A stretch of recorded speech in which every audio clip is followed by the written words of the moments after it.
अरे भाई, तू भाड़ देखला की बात अभी तक तन मन सब कांपत बा। थिएटर में जब सीन देखली तो ऐसा लागल कि बारिश हमरे ऊपर बा। जो भी है। और आवाज इतना भयानक की लागता कि हस्तार खुद थिएटर में घुस गइल बा। जब वो पुरानी हवेली दिखाई पड़ी, पूरा हाल सन्नाटा हो गई। ये फिल्म में डर सिर्फ आंख से ना, दिल की आंख तक पहुंच जाता भाई। और क्लाइमेक्स भाई, पब्लिक के सांस रुक गई। साउंड और विजुअल ऐसा कि पूरा हाल कांप रहा बा। ये फिल्म सिर्फ देखे के ना, महसूस करे के भी बा। अरे भाई, तुम बाढ़ फिल्म के बने में 6 साल लागे। सोच के देखो, 6 साल। एकर शूट 2012 में तो कंप्लीट हो गई है, लेकिन एडिटर लोग देखल लो तो कहलो अबे कोनो बढ़िया नहीं थे। फिर ये फिल्म के पूरा दोबारा से स्क्रिप्टिंग कल गई और 2015 में जाके एकर शूटिंग कंप्लीट भइल। अबे रुकल हो, एडिटिंग और सीजीआई के काम इतना डिटेल तरीका से कल गई बा कि एमे 3 साल के समय लाग गई। के सीन तो ऐसा जगह पे शूट कल गई बा जहाँ पे 100 साल से लोग एको बार गईले ना रहे।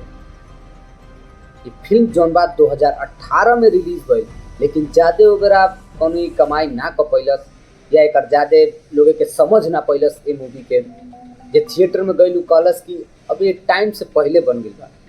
लेकिन भाई, तो हम लोग के बता दी कि अगर तुम लोग थिएटर में जाके एक फील ले बोलो तो कह बोलो कि सही में यार ये टाइम से पहले बन गई बा। और आज भी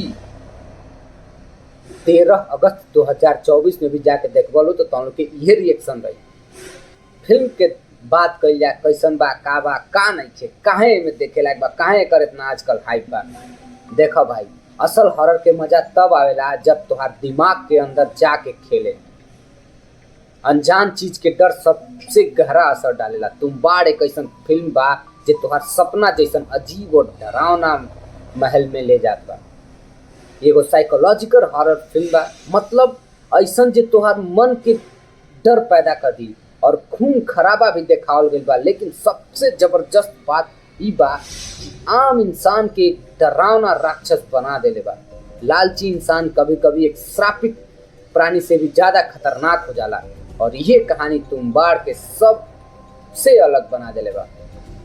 फिल्म के शुरुआत एगो सीजीआई सीक्वेंस के साथ होला, जेमे देवी देवता के कहानी देखावल गई बा और लालच के विनाशकारी स्वरूप के संकट मिलत बा। और ई तुम्बाड़ जौन असल में महाराष्ट्र के एगो गांव बा, कहानी के दिल में बैठल बा।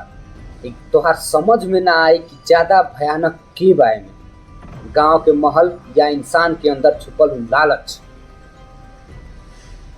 हस्तार जौन की देवी के कोख से पैदा भइल एगो इंसान बा, लेकिन ओकर सोना और कहानी के लालच ओकरा के श्रापित बना देला।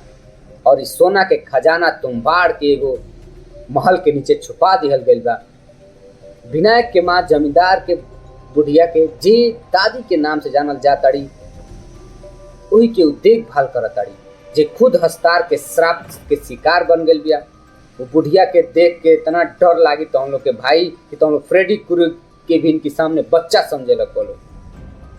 सोहम शाह जौन बाने में बड़े विनायक के किरदार में जबरदस्त तरीका से निभैले बाने।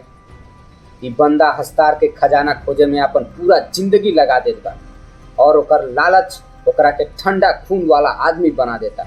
ओकर चाल, ओकर हंसी और ओकर सब कुछ इतना रियलिस्टिक लागता कि तुम लोग एकदम डरा जाइबो लोग। एकर एक्टिंग देख के तुम लोग के रूह कांप जाई। अब टेक्निकल बात करी तो फिल्म सिनेमेटोग्राफी और प्रोडक्शन डिजाइनिंग लाजवाब बा। पंकज कुमार के कैमरा तुम्बाड़ के हर एक बढ़िया तरीका से कैप्चर कैले बा। और नितिन जिहादी चौधरी और राकेश यादव के डिजाइन सब कुछ असली और खौफनाक मंजर जबरदस्त लागता। जैस्पर किड के बैकग्राउंड स्कोर भी फिल्म के भयानक फील और गहरा बना देत बा।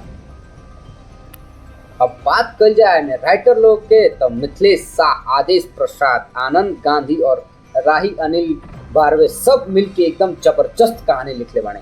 फिल्म के क्लाइमेक्स में ऐसा ट्विस्ट मिला देले बाने कि सब कुछ एकदम मस्त तरीका से फिट हो गए बा। तुम्बाड़ एक मूडी और एटमॉस्फेरिक फिल्म बा। कुछ लोग इसे ज़्यादा गहरा और डिस्टर्बिंग कहिए, लेकिन सच में ये एकदम असली हॉरर फिल्म बा जे तोहार अंदर तक एक झकझोर के रख दी, तारा के डरा के रख दी। आर रेटिंग के बात कल जाओ तो भाई हमें 5 में से 4.5 के स्टार मिली। और भाई साहब जबरदस्त बा कि तो हम लोग देख के कबल वाह का पिक्चर देख लेना, एकदम हॉलीवुड वाली फील आई तो हम लोग के। तो अगर तुम लोग के हमार वीडियो पसंद आए लोग के तो लाइक शेयर और सब्सक्राइब ठोक लो। फिर मिलल जाए एगो नया वीडियो में।